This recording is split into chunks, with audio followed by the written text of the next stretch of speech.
Technical difficulties. Hold up a moment.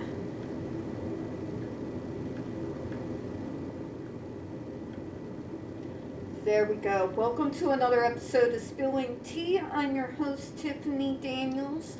Before we get to the JRC, the disclaimers and the trigger warnings. If you are unfamiliar with the Stop the Shots campaign or the campaign against the troubled teen industry, pertinent links are going to be there in the description box for you with what I hope are actually helpful labels so that you know what you're clicking on. For those who want to do a deep dive more on their own time, in which case I would have you go ahead and first pay special attention to the link to Autistic Koya's massive archive on the subject. They are indeed where we get the bulk of the material on this channel when we are discussing the Judge Rotenberg Educational Center. So we are talking court transcripts. We are talking all the blogs and editorials and different things coming from ARC, coming from survivors, coming from international disability rights groups. Just about everything but the kitchen sink you should be able to find on that massive archive. And also we do have the article in there by Neuroclastic. They did survey over 800 ABA professionals in regards to not just the GED device, but literally the entirety of their behavior modification program, which is excellent because although the GED device is what they are known for, these folks don't stop the torture at just that device. So please go ahead and read that. It is the same one JRC threatened Neuroclastic with a defamation lawsuit over if they wouldn't remove it off of their website. Very obviously, Neuroclastic essentially still has it on their website. So read it, share it. We have Neuroclastic's GoFundMe link up. If you have a little, please give it if you can, just in case they ever do, the JRC that is, see through with their threat, or please go ahead and share it as well. Alright. Trigger warnings. We do have this channel marked not for kids for a reason. First off, when we do talk about places like the Judge Rotenberg Educational Center, Agape Boarding School for Boys, Kanakuk Camp, Tobin World, and all the places like it, you're going to hear some vivid descriptions of and catch clips of surveillance footage of people with mental health issues and disabled people being tortured and abused. And also, we definitely do use profanity on this channel as well. So if your child is 16 and younger and they are watching this, parental supervision is advised. If you are a person who, like myself, has experienced some trauma in your lives, when we go over these subjects, some of these things that we go over may be incredibly triggering for you. So I just want to give you a heads up ahead of time before we go ahead and get into it. So at least if you continue on, you can be a little bit prepared and can kind of brace yourself for it. I've been going over a lot of information, a lot of it the same for multiple years, and it still triggers me. So guys, take care of yourselves. If you ever need to take a break from these videos from time to time, I'm going to be posting every single day until the JRC goes the way of the dodo anyways. And you should always have some time once you've had a chance to breathe to catch up with us. So, completely fine if you take care of yourself first, especially right now.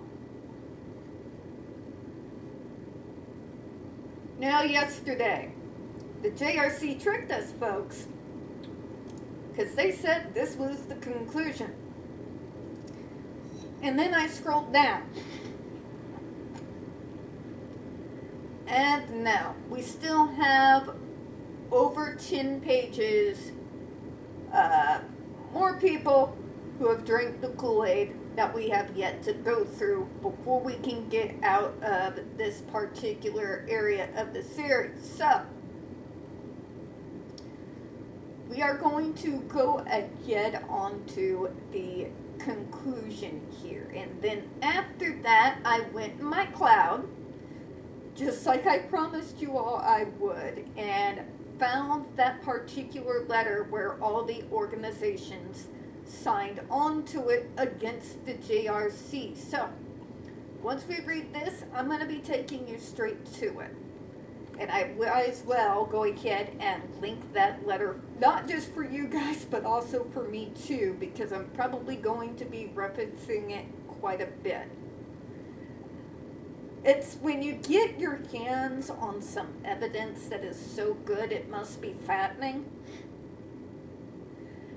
I tend to keep that around. I have a lot of things particular against the JRC as well as in regards to fighting against the anti-vax movement that I've had, like, literally for the last 2.5 decades, that I am bringing back forward because it's becoming relevant again. So, anyways, before I take you all down the hill and onto another left turn, to the so-called conclusion that is not actually a conclusion.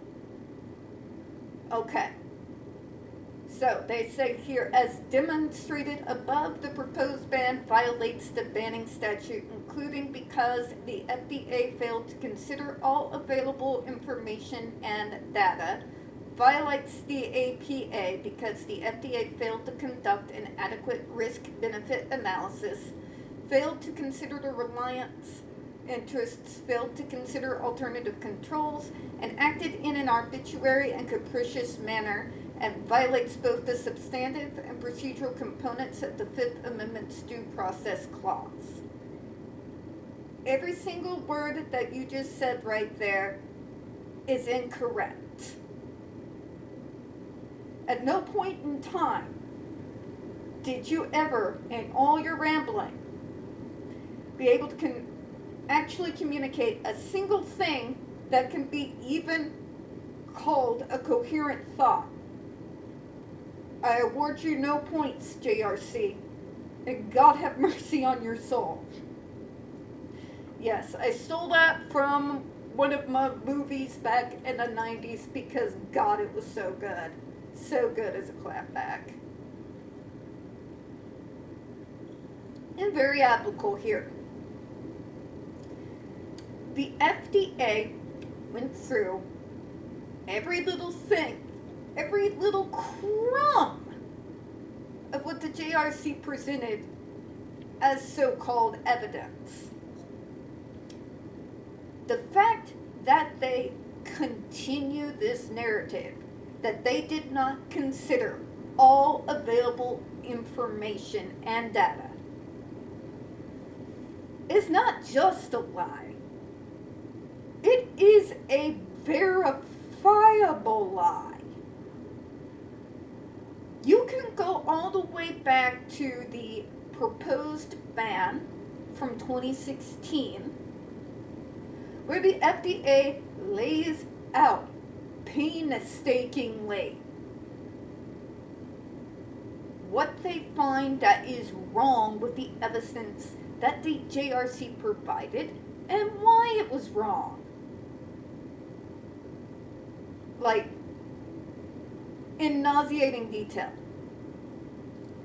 They took even parts of evidence that were presented that were completely irrelevant to the subject at hand, such as the studies they put forward starting from the 60s and towards the end of the 80s that had nothing to do whatsoever in regards with proving that their device is safe, efficient, and provides for the wearers a better quality of life.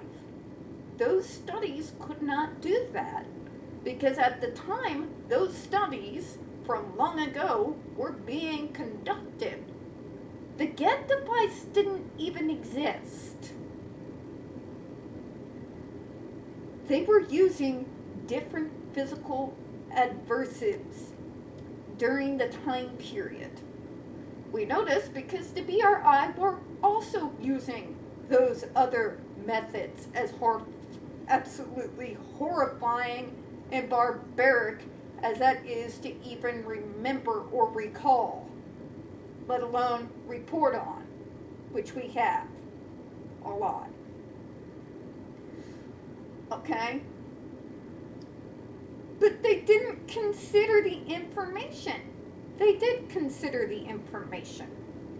The information from those studies were completely and utterly irrelevant and could not in any way, shape, or form help in proving your case that the GED is safe, effective, and improves quality of life.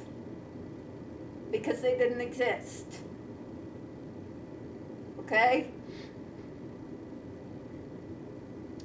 Those studies specifically had to do with the far larger argument in regards to benefits versus risks with the overall concept of physical adversives being used in therapy. If the JRC wants to try and use that badly in a court case, because they're going to be inevitably sued again, and again, and again, and again, and again, and again. Although I would still laugh it out in the courtroom if it were me, then yes, if somebody's coming after them on the basis of having something against physical adversives, then possibly those articles might be relevant. It is not relevant in this case. Like, what is there not to understand there? These studies had to do with aversive therapy as a whole. Aversive therapy as a whole is not the subject that is up for debate here in regards to the FDA. Okay? Now, before you said, but they brought up the other types of alternative treatments, and so we should be able to do it too. Now, the reason alternative types of therapies were brought into the conversation was to show the fact that we now have different forms of treatment programs and therapies out there that do specifically address self-injurious behavior and aggressive behavior that actually do have very, very good track records, like we proved in the video yesterday with an 80% success rate. As a matter of fact, the exact same success rate as the JRC claims in regards to their GED device. So, if they're getting the same level of success in treatment with the same percentile, wouldn't it make more sense to go with the type of therapies that does not include visiting violence upon the vulnerable disabled kid's person, when there is another therapy that works just as well, where there's no physical adversives at all? Right? That was why alternative treatments were brought into the conversation. It has nothing at all to do with the far larger debate of physical adversives in regards to therapy at all. It means we can show that what is used in the mainstream medical model by everyone else has the exact same success rate as this so-called shock device, and that they have been able to do so without using a device that was created with the intent to cause someone intense physical pain. It shows us that that type of device is not necessary. Yes, even in some severe cases where you're dealing with individuals who are a little bit more resistant to the more traditional types of therapies, because that's where that wonderful full functional behavioral assessment comes in. There's a reason why that tool is important. There is a reason most of us who have ever worked in this field absolutely insist that it gets done first before any searching in regards to interventions even begins. Right? Just saying. So as a matter of fact, JRC, yes, they considered and read, dissected, and explained to you as though you were 5 exactly why your so-called evidence did not prove that your device is safe, efficient, or leads to a better quality of life. At all. In any way, shape, or form. Not even your own failed clinical study. And I love the fact that after we have explained to you what is wrong with that study, you see a logical, coherent person would then think to maybe at least to show that some sort of token effort to get follow-up on their train wreck of a so-called clinical study, to, at least give it somewhat a better relevance.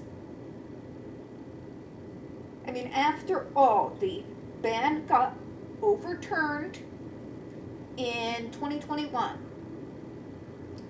We are now in 2025. They've had 3 years to go back and fix their shit. They did not.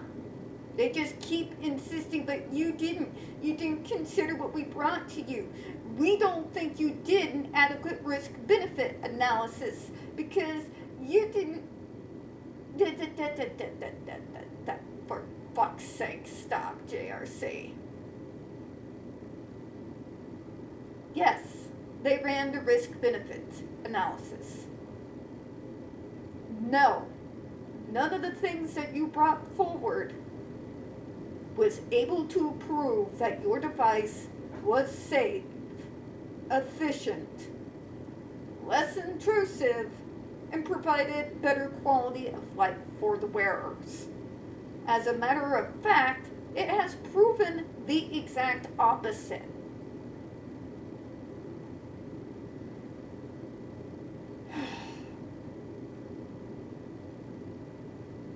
How anybody entertains you all for this long? You should have been shut down decades ago. But yeah, they did all of those things, JRC. You see, bias when the JRC uses it is used incorrectly. If they call you biased and unfair, it's because you don't agree with them. It's because you don't side with them. It's because you don't swallow the propaganda tour, hook, line, and sinker, and just say whatever the JRC wants you to say. That's what they think bias means. If you don't agree with us, obviously you are biased against us. It is the absolutely exact opposite of the meaning of the term. Okay?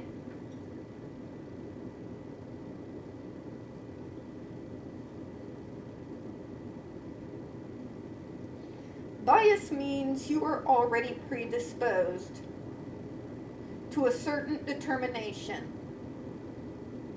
And regardless of whatever outcome happens to come that way, you are going to stick with your original conclusions, and you will find your own evidence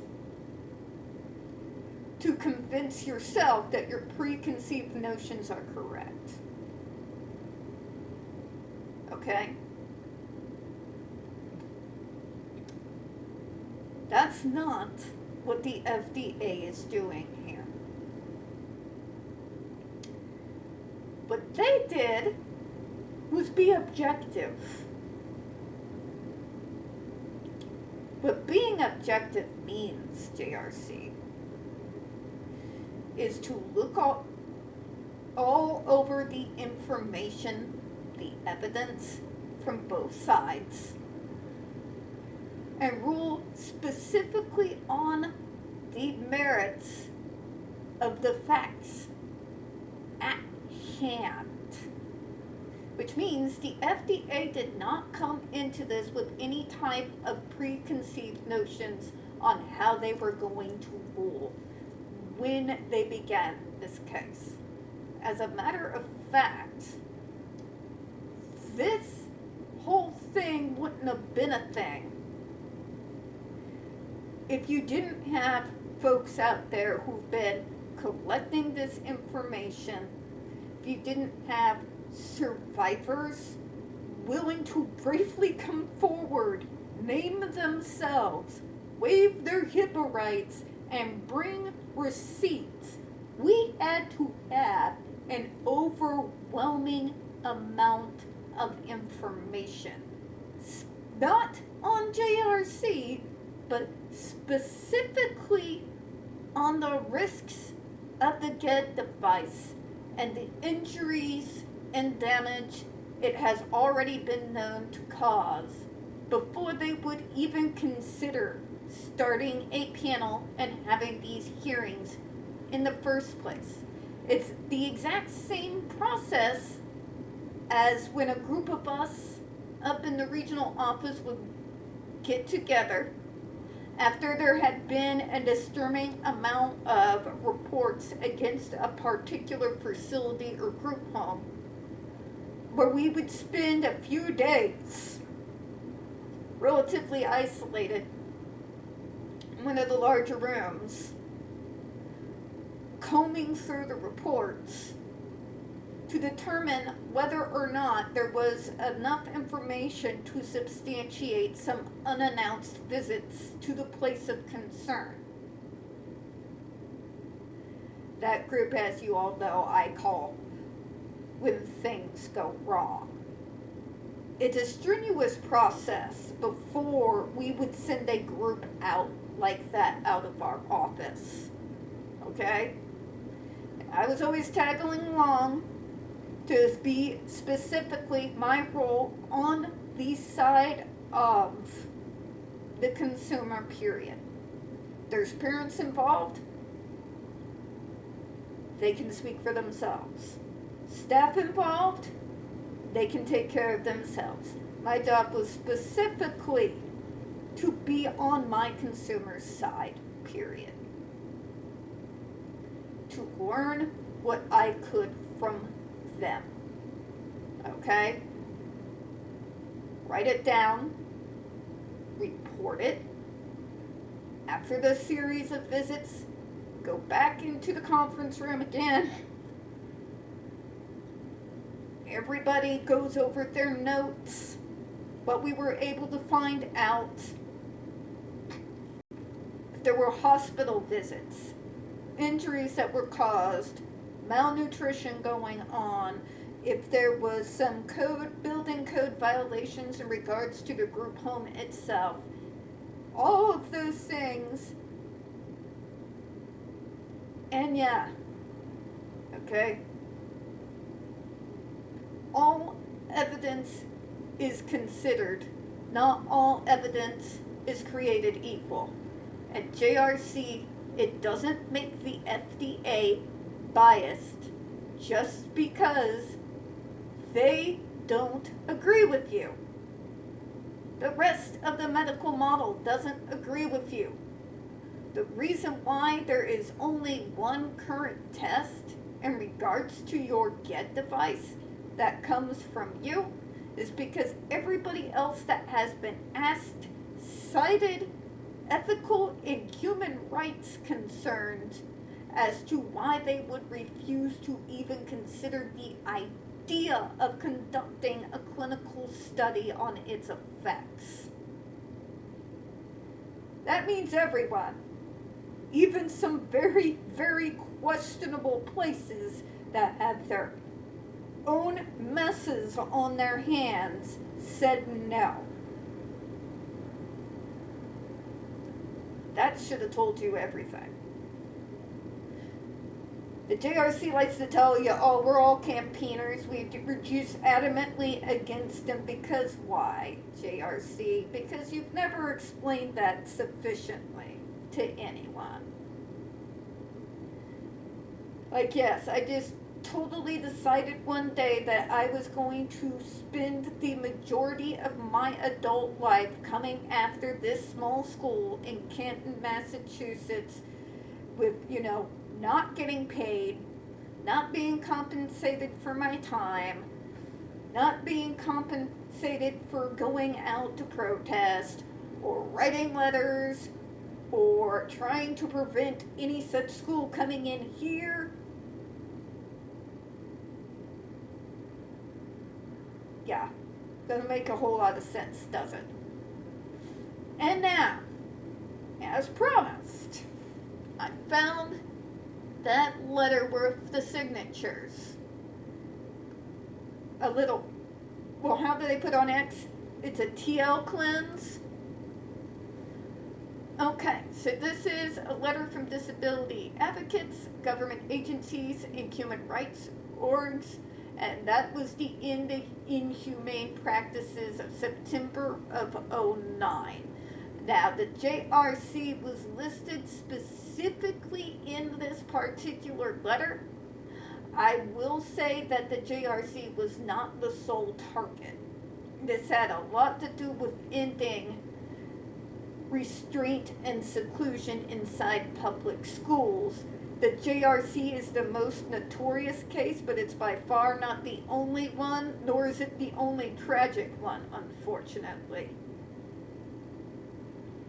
Alright, so, the attached letter, we've actually gone over this letter on our channel before, is signed by 29 disability organizations.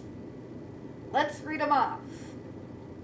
The American Association on Intellectual and Developmental Disabilities, the Association of University Centers on Disabilities, the ARC of the United States, the Autism National Committee, also known as ANC, the Autistic Self-Advocacy Network, the Center on Human Policy, Law, and Disability Studies, Syracuse University, the Disability Rights Education and Defense Fund, Easter Seals, the National Association of County Behavioral Health and Developmental Disability Directors. Those would be people who are the directors of our regional offices, folks throughout the United States. For directors for over the division of DD in particular, or however they're named. Different states use different names. That's the one I'm most familiar with, because that's what they call it out here. The National Association of Councils on Developmental Disabilities, the National Association for the Dually Diagnosed, the National Disability Rights Network, Self-Advocates Becoming Empowered. So, that is SABE, TASH, the United Cerebral Palsy, the University of Medicine and Dentistry of New Jersey, School of Nursing, and the University of San Diego Autism Institute. So no, not just us advocates at all. There's a lot of heavy hitters that signed on to these letters, okay? It's good to see Nancy there. Nancy was, I miss her. I spent my 20s well, but I miss a lot of these people. But yeah, that kind of puts it in plain relief, doesn't it? I mean, literally, let's go back to that a second.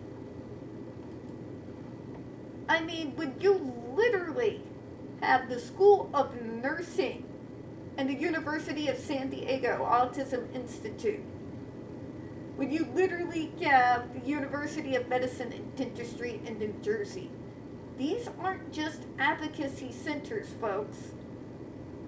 These are doctors, nurses, med assistants, direct care staff. This is disability service providers such as ARC. ARC is the largest one in the United States. Easter Seals is a very close second. When these are the people who are against your insanity, you can't be going around screaming about how it's the advocates and you can't listen to them. They're disabled. They don't know any better. It kind of falls apart when you take a look at a letter like that. And you see that although our groups are in there,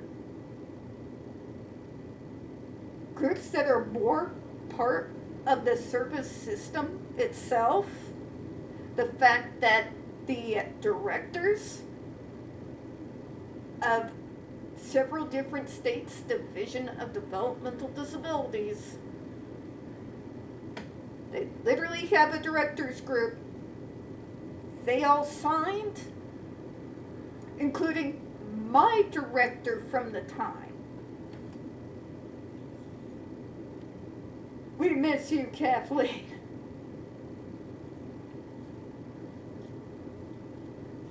She was a good lady. I hope she's doing well wherever she is. But it puts it in stark relief, doesn't it?